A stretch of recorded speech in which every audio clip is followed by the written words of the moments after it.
اس سال 8 فروری کو الیکشن ہوئے تھے، اس پر جمعیت علماء اسلام کا موقف بڑی وضاحت کے ساتھ سامنے آ گیا تھا کہ ہم نے ملک بھر میں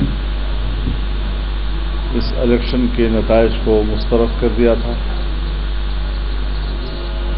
اور جو موقف ہم نے اختیار کیا تھا وقت کے ساتھ ساتھ جو شواہد سامنے آ رہے ہیں وہ ہمارے موقف کی تصدیق کر رہے ہیں۔ پاکستان کی تاریخ میں ہمارا یہ خیال تھا کہ 2018 میں سب سے بڑی دھاندلی ہوئی ہے، لیکن 2024 نے تو اس کا بھی ریکارڈ توڑ دیا۔ اس حوالے سے جمعیت علماء اسلام کی مرکزی مجلس عاملہ نے ہر چند کے پارلیمنٹ میں جانے اور تحفظات کے ساتھ جانے کا فیصلہ کیا، لیکن اس صورتحال سے چاروں صوبوں میں جا کر صوبائی جو ہمارے جنرل کونسلز ہیں، مجالس عمومی ہیں، ان کو اعتماد میں لینا۔ چنانچہ ہمارا پہلا اجلاس صوبہ خیبر پختونخوا میں ہوا، اور ابھی دوسرا اجلاس ہے یہاں کراچی میں ہو رہا ہے، اس کے بعد پھر پنجاب میں جائیں گے۔ بلوچستان میں بہت سخت سردی ہے، مختلف اطراف سے لوگوں کے جمع ہونے میں دقتیں آ رہی ہیں، تو اس کو فی الحال مؤخر کیا ہے۔ لیکن یہ ایک حقیقت ہے کہ جمہوریت اپنا مقدمہ ہار رہا ہے، اور پارلیمنٹ اپنی اہمیت کھو رہی ہے۔ اس صورتحال میں اب کیا کیا جائے؟ یہ پارلیمنٹ جس وقت ہم دیکھ رہے ہیں یہ عوام کی نمائندہ نہیں، یہ دھاندلی کی پیداوار ایک پارلیمنٹ ہے جس میں کچھ لوگ اپنے آپ کو حکمران کہلائیں گے، اور قوم کے دلوں پر وہ حکومت نہیں کر سکیں گے۔ ان کی جسموں پہ تو شاید حکومت کر سکے، لیکن قوم دل سے اس کو تسلیم نہیں کرے گی۔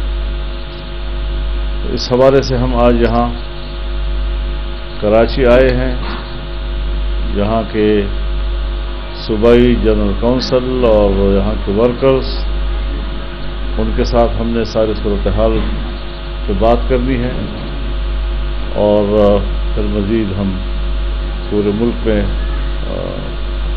تحریک چلانے کا ایک لائحہ عمل بھی بنائیں گے۔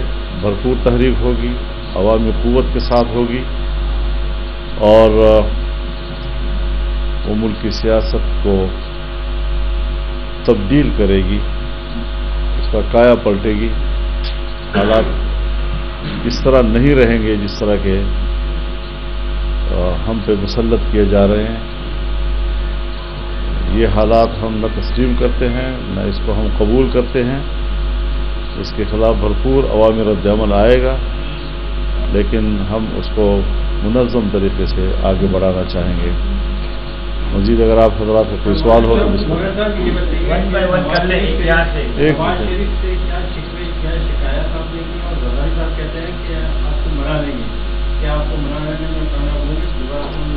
دیکھیے، ہمارا کوئی ذاتی جھگڑے کسی کے ساتھ نہیں ہے کہ وہ ہمیں منا لیں گے۔ اور مسئلہ قوم کا ہے، مسئلہ عوام کا ہے۔ انہوں نے اقتدار کی کرسی کو شاید اپنی جاگیر سمجھ لیا ہے، وہ سمجھتے ہیں ہم پورا خرید لیتے ہیں۔ چنانچہ سندھ اسمبلی خریدی گئی ہے، بلوچستان اسمبلی خریدی گئی ہے اور مختلف صوبوں میں انہوں نے جو پیسہ انویسٹ کیا ہے، پیسے کی بنیاد پر اگر ملک کی حکومت چلنی ہے اور اسمبلیاں خریدنی ہیں تو پھر ظاہر ہے کہ ہم تو فارغ ہیں۔ پی آئی کہہ رہی ہے کہ ملک کی بڑا گرینڈ الائنس بنانے جا رہے ہیں۔ سن میں جیسا کہ 4 جماعتی اتحاد ہے، جو بی جے اور جے یو آئی تمام جماعتیں جو الیکشن میں دھاندلیوں کے خلاف مدعا رکھے، کل رات آپ کی بی جے کے رہنماؤں سے ملاقات ہوئی ہے، کیا سن میں اس جو اقتدار جاری ہے کو مزید وسیع تر بنایا جائے گا اور گرینڈ الائنس جو بنے جا رہا ہے اس کے حال؟ دیکھیے، ابھی تک کسی گرینڈ الائنس کا کوئی اس وقت باضابطہ تجویز نہیں ہے۔ رات کو بھی ہمارے ایک دوست نے گھر کے کھانے کے سب کو بلایا تھا، ملاقات ہوئی سب کے ساتھ، بڑی اچھی ملاقات رہی۔ تو یہ ملاقاتیں ہونی چاہیے، اس میں مذاکرہ ہوتا ہے، اس میں ڈیبیٹس ہوتی ہیں، حالات کو سمجھا جاتا ہے، اور یہ ہمیں اندازہ لگانا ضروری ہے کہ ہم آئین و قانون کے حدود میں رہتے ہوئے اپنا حق اظہار رائے استعمال کریں۔ اور اس وقت نوجوان نسل میں بہت زیادہ شدت آ رہی ہے، اور ملک کے اندر ایک نظریہ تو نہیں ہے، بہت سے لوگ اپنے نظریوں کے حامل ہیں، کچھ لوگ ویسے ہی اسمبلیوں سے مایوس ہیں، ایک زمانہ ہو گیا کہ مایوس ہیں، مزید ان کو اسمبلیوں اور جمہوریت سے مایوس کیا جا رہا ہے۔ ایک طبقہ وہ بھی ہے جو بالکل جمہوریت کو کفر سمجھتا ہے۔ ہم نے اس ماحول میں جمہوریت کے ساتھ کھڑے ہونے کا فیصلہ کیا، ہم نے آئین اور قانون کی روشنی میں جمہوریت کی تشریح کی اور لوگوں کو اس کی طرف آمادہ کیا۔ یہ ساری قربانیوں کے باوجود کون ہے جو ہمارے اس حق پہ ڈاکہ ڈالتا ہے؟ ہم کوئی ڈاکہ تسلیم نہیں کرتے، ہم ڈاکہ ڈالنے میں مجرم سمجھتے ہیں۔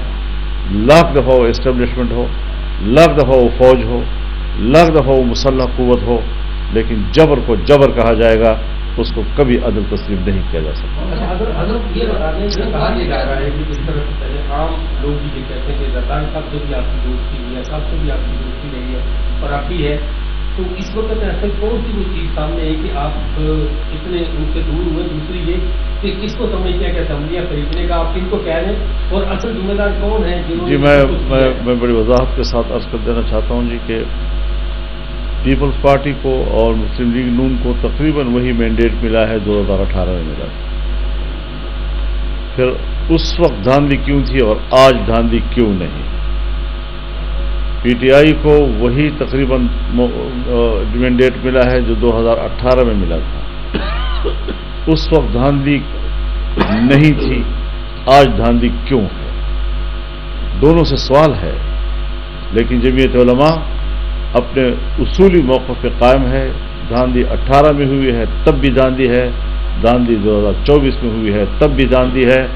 جہاں تک پارٹیوں کا تعلق ہے، ضرور سب دوست تشریف لائے ہیں، ان کے اکابرین تشریف لائے ہیں، ہم نے ان کو احترام دیا ہے۔ احترام کا رشتہ تو پہلے بھی رہا ہے، آئندہ بھی رہے گا۔ پی ٹی آئی کے وفود بھی آئے ہیں، ایک سے زیادہ مرتبہ وہ تشریف لائے ہیں، ہم نے ان کو بھی احترام دیا ہے، عزت دی ہے۔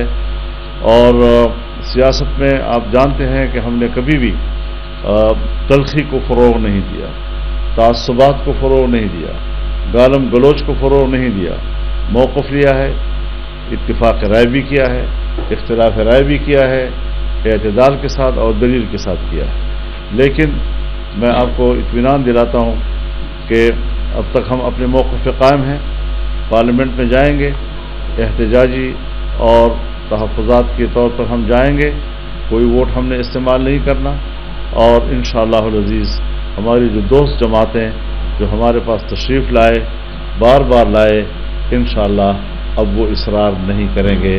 ہم نے اپنے موقف ان کو تقریباً منوا لیا ہے۔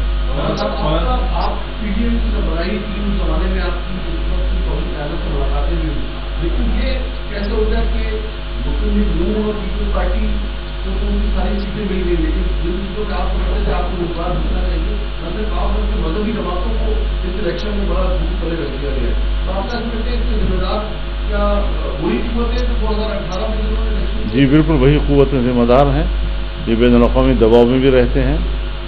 ایسے حالات میں جب میں اسرائیل کے خلاف حماس کی قیادت سے ملنے جاؤں گا تو بین الاقوامی سطح پر ناراضگیاں تو پیدا ہوں گی.